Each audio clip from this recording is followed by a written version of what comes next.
a global race for graphene. You know, it's not just limited to one little thing. One it of the seems to be greatest extraordinary. discoveries of the Graphene could 21st be the century. key to a lot of mind-blowing technology.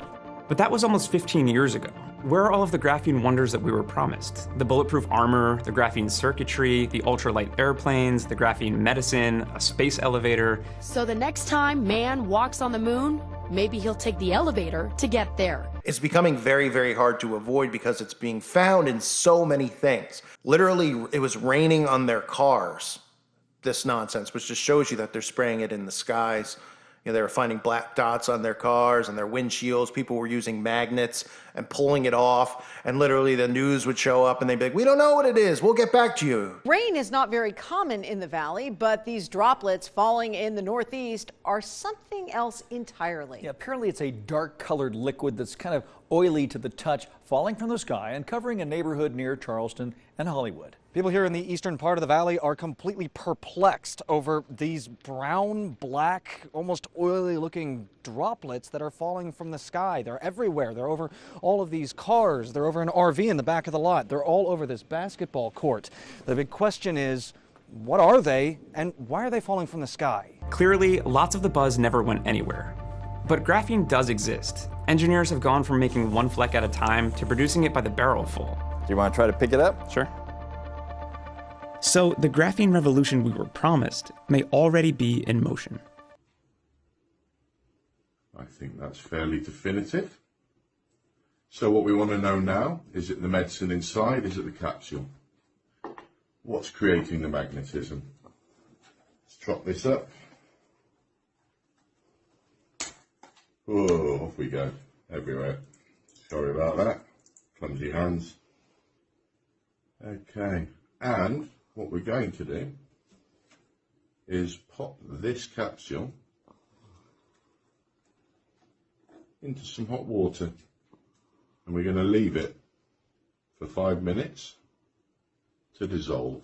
You can see it in there right now, and we'll let that do its business. Nothing on the powder.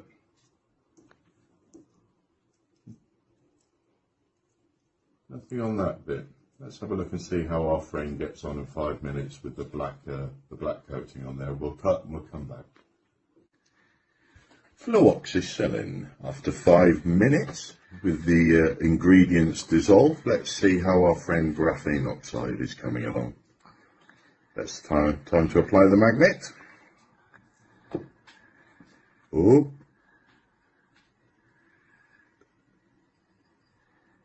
Look at that.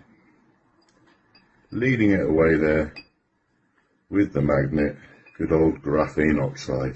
There's even some talk of using this sort of nanotechnology to target drugs. So if we attach a specific drug to the nanoparticles here, we could put it in an entire body and it would all be dilute. But if we target an organ with a strong magnetic field, we can actually cause all of the drugs to go. So if we attach a specific drug to the nanoparticles here, we could put it in the entire body. Just a bit of hot water from a kettle, a magnet. So that's actually the sheathing of that drug, which appears to contain the magnetic material. Check all of your medicines, people. This graphene oxide is everywhere. In fact, I wonder how much the fibers could be activated by simply eating microwave food or speaking on a cell phone. And that wouldn't surprise me either. It's very revealing to see what actually happens when a person is speaking on a cell phone. There was a man who developed a particular form of photography recently where he was able to show the electromagnetic fields that are created when someone is walking with a cell phone or when someone is speaking on a cell phone. And when you think that everything that exists in nature resonates at around 7.2 hertz, not much above that, about 7 to 10 hertz is probably the maximum anything in nature resonates at.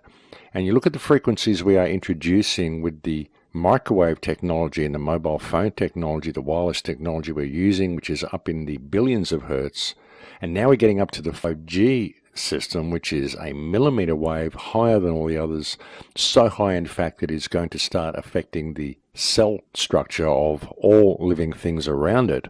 Good morning, guys. So I saw a video the other day of showing how the ink, well, the black on Nurofen tablets that we think is ink is actually graphene oxide. And I decided to do the test myself. Now, it confirmed it to me after 2 tablets in the water, but what I did was I put in a whole week's worth of Nurofen into a glass. Now I'm just gonna swirl it a little bit because there's quite a bit of tablet debris at the bottom, but what I want to show you is the graphene oxide in the tablets.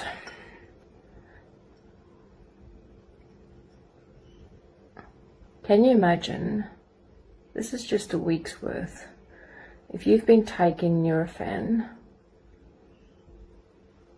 for a year, how much of this stuff is in your system? And with the advent of things such as the D-Wave computer system and the new quantum computers that they're building and the 5G grid, it's about to be taken to the next level. And what we are heading for is a surveillance system and a lockdown of unprecedented proportions. And not only that, the very real possibility that we are going to be hooked up to this grid ourselves. And this is going to be done without our knowledge, and that it's going to be through biological modifications that are being made to the human race. And that may sound pretty out of this world, folks, but it seems to be happening in the world right now, unbeknownst to the people. Everybody is being genetically altered. The human race is being genetically modified, and it's not just happening via the chemicals and the plastics, it's also being achieved via other means. And this has been done via Morgellons and the 3-strand DNA that I would suggest they are bringing online in everybody. And this is going to be hooked up, I would suggest, to the 3-strand DNA computers that they are building. And these are, like I said, quantum computers and supercomputers such as the D-Wave system and the Titan system. It's the smart grid itself, which is the New World Order. And that's what nobody's noticing. They're externalizing everything. They're looking around at all these different countries that are threatening each other and thinking there's going to be bombs flying across the sky and all sorts of stuff. And sure, they do a bit of that just to keep people distracted and get people to think that it's all real and it all means something. And it's to put the fear of war into others so they can bring this smart grid online. The smart grid itself is the problem. That's the lice that are crawling across the carpet while everyone's trying to keep the dogs at bay that are trying to get in the windows. Everyone's distracted with what is attacking their house from the outside, but they're not looking at what is crawling along the carpet right beneath their feet. You know, I suggest people really look at what is being rolled out around them and really pay attention to where this is leading and how quickly it is leading us there.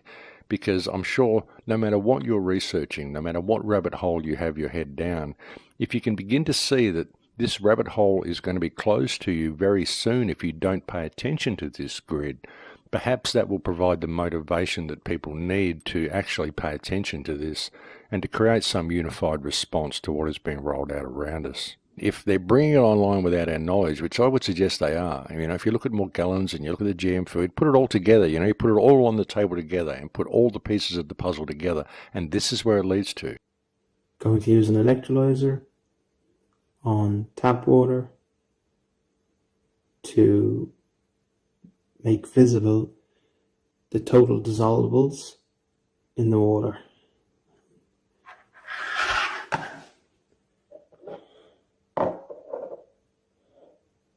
So the tap water, we can also test with a TDS meter, and the reading we get on the TDS meter, it's quite high at 422, but we don't know what of that reading is bad and what is good in regards to minerals, etc. So the electrolyzer will enable us to get a better picture based on how the substance looks: dark, gunky, or clear. So let's check it out. So basically, we put the electrolyzer into the water before it's switched on, and obviously be very careful because you can electrocute yourself very badly.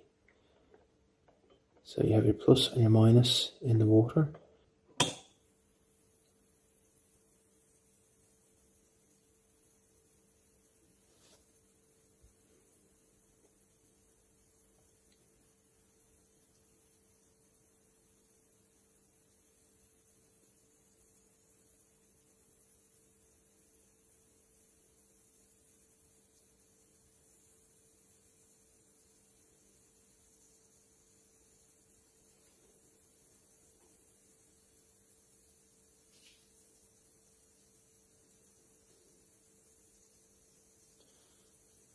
So already we have an idea that's not looking too good. So whatever bad stuff is in the water, there's plenty of it. Already we can see that from the dark. And then the darker it gets, the worse it is.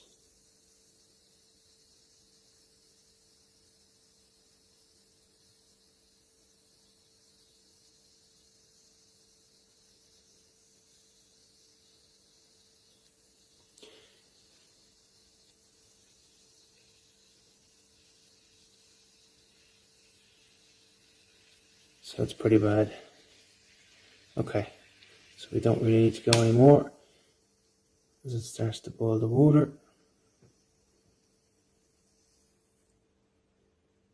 So you can see all of this stuff now in the water. Doesn't look too good. Wouldn't fancy drinking this. We can also do a magnetic test.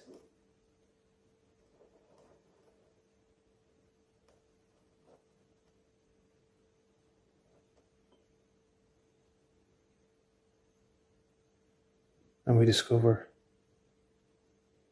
how magnetized this solution is, or these substances.